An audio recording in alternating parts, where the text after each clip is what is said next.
بسم اللہ الرحمن الرحیم۔ السلام علیکم محترم ناظرین، آج کی اس ویڈیو میں ہم پیش کرنے جا رہے ہیں ایسا عظیم واقعہ جس کو سن کر آپ کا ایمان تازہ ہو جائے گا۔ یہ واقعہ ہے حضرت ابراہیم علیہ السلام کے بیٹے حضرت اسماعیل علیہ السلام کی قربانی کا۔ اس واقعہ کو مکمل طور پر سمجھنے کے لیے اس ویڈیو کو آخر تک ضرور دیکھیں۔ محترم ناظرین، حضرت ابراہیم علیہ السلام کی عمر مبارک 86 برس ہو چکی تھی، تاہم اولاد کی نعمت سے محروم تھے۔ انہوں نے اللہ تعالیٰ سے کچھ اس طرح دعا کی کہ اے میرے رب، مجھے نیک اور صالح بیٹا عطا فرما۔ یہ دعا اللہ کی بارگاہ میں قبول ہوئی اور آپ علیہ السلام کی دوسری بیوی حضرت حاجرہ علیہ السلام کے بطن سے خوشخبری سنا دی گئی۔ حضرت سارہ حضرت ابراہیم علیہ السلام کی پہلی بیوی تھی اور آپ علیہ السلام کی دوسری بیوی حضرت حاجرہ کے بطن سے حضرت اسماعیل علیہ السلام کی پیدائش کی خوشخبری سنا دی گئی۔ حضرت سارہ حضرت ابراہیم علیہ السلام کی پہلی بیوی تھی، اس لیے حضرت حاجرہ کے بطن سے حضرت اسماعیل علیہ السلام کی پیدائش کی خبر ان پر شاک گزری۔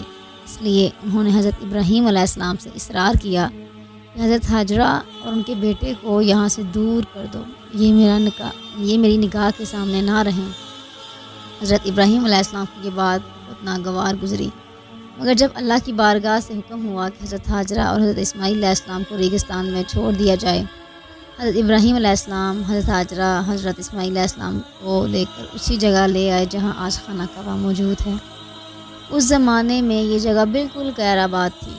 ایک تھیلی کھجور اور ایک مشکیزہ پانی کے ہمراہ آپ علیہ السلام نے ان کو وہاں چھوڑ دیا۔ جب آپ علیہ السلام ان کو وہاں چھوڑ کر جانے لگے تو بی بی حاجرہ نے روک کر پوچھا، ہمیں اس بیاباں میں چھوڑ کر آپ کہاں چل دیے؟ آپ کی خاموشی پر حضرت حاجرہ نے پوچھا، کیا یہ میرے رب کے حکم سے ہے؟ آپ نے ہاں میں جواب دیا۔ تب بی بی حاجرہ نے انہیں جانے دیا اور فرمایا، ہمارے لیے اللہ ہی کافی ہے۔ جب حضرت ابراہیم علیہ السلام چلتے چلتے ایسی جگہ پہنچے کہ دونوں ماں بیٹا نگاہوں سے اوجھل ہو گئے تو آپ نے اپنے دونوں ہاتھ بلند کیے اور عرض کیا، اے میرے رب، میں نے اپنی اولاد ایک ایسی جگہ جہاں نہ کھیتی ہے نہ پانی تیرے ادب گھر والے کے پاس چھوڑ دی ہے۔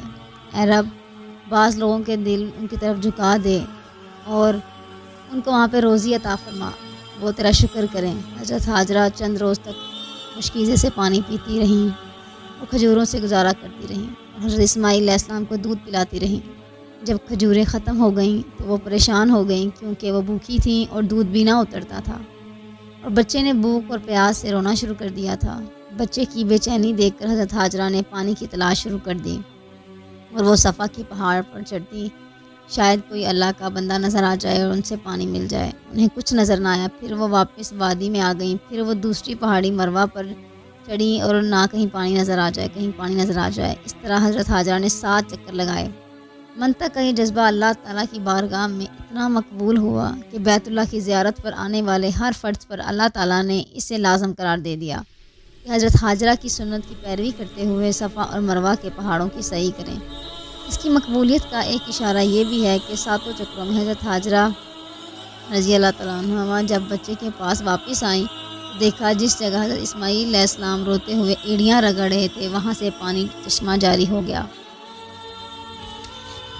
یہ چشمہ آج بھی موجود ہے، اسے آب زمزم کے نام سے جانتے ہیں۔ ہزاروں سال گزرنے کے باوجود چشمے کا وجود آج بھی اسی طرح موجود ہے۔ حضرت حاجرہ علیہ السلام یہ معجزہ دیکھ کر بے حد خوش ہوئیں اور اللہ کا شکر ادا کیا۔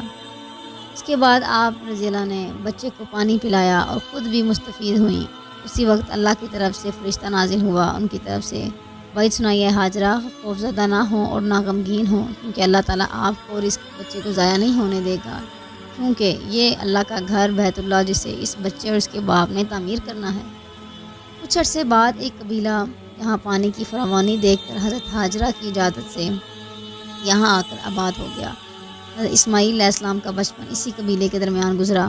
حضرت اسماعیل علیہ السلام ابھی بچے ہی تھے کہ حضرت ابراہیم علیہ السلام نے خواب میں دیکھا کہ حضرت ابراہیم علیہ السلام اپنے لخت جگر کو اپنے اللہ کی راہ میں قربان کر رہے ہیں۔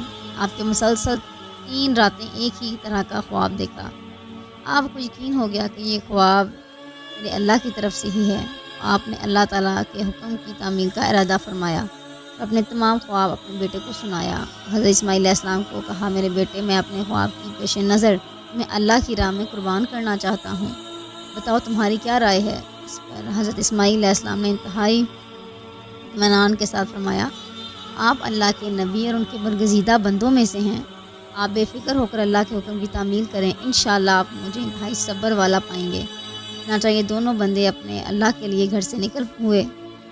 روایت میں آتا ہے کہ ابلیس نے انہیں ناکام بنانے کے کئی طریقے اپنائے۔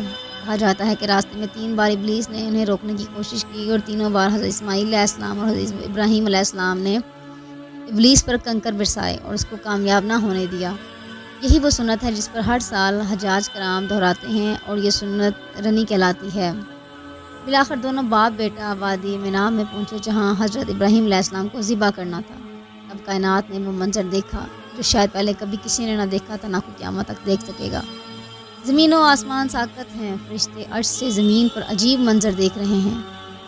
تبھی حضرت اسماعیل علیہ السلام کہتے ہیں، ابا جان آپ میرے دونوں ہاتھ اور دونوں پاؤں باندھ دیجئے اور تاکہ چھری چلاتے وقت آپ کو کوئی دقت نہ ہو، اور ابا جان آپ مجھے زمین پر منہ کے بل لٹائیے گا تاکہ میرا چہرہ زمین کی طرف ہو، اور میرا چہرہ آپ کی طرف ہوا تو کہیں آپ کو مجھ پر ترس نہ آ جائے، آپ مجھے ذبح نہ کر پائیں گے۔ ابا جان آپ اپنی آنکھوں پر پٹی باندھ لیجئے اور ذبح کرنے کے بعد میرا کرتا میری ماں کو دے دیجئے گا تاکہ انہیں صبر آ جائے۔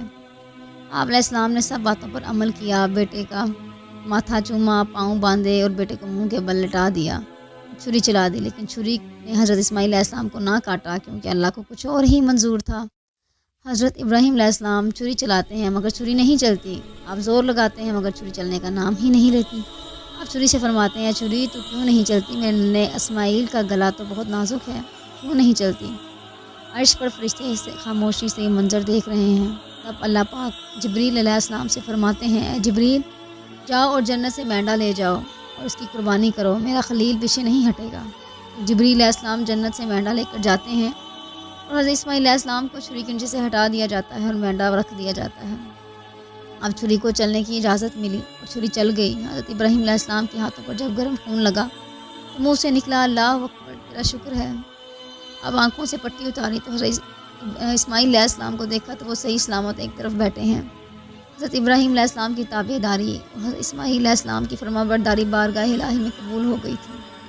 اللہ نے حضرت اسماعیل علیہ السلام کو ذبح ہونے سے بچا لیا اور ان کی جگہ پہ مینڈا بھیج دیا گیا تھا۔ روایت میں آتا ہے کہ وہ جنت سے لایا گیا تھا مینڈا۔ یہی وہ قربانی ہے جسے تا قیامت مسلمانوں کے لیے عملی نمونہ بنا دیا گیا ہے۔ یہ وہ عظیم واقعہ ہے قربانی کا جسے ہم تمام مسلمان عید الاضحیٰ پر جو ہے اس کو یاد کو تازہ کرتے ہوئے اس کی یاد میں قربانی کرتے ہیں۔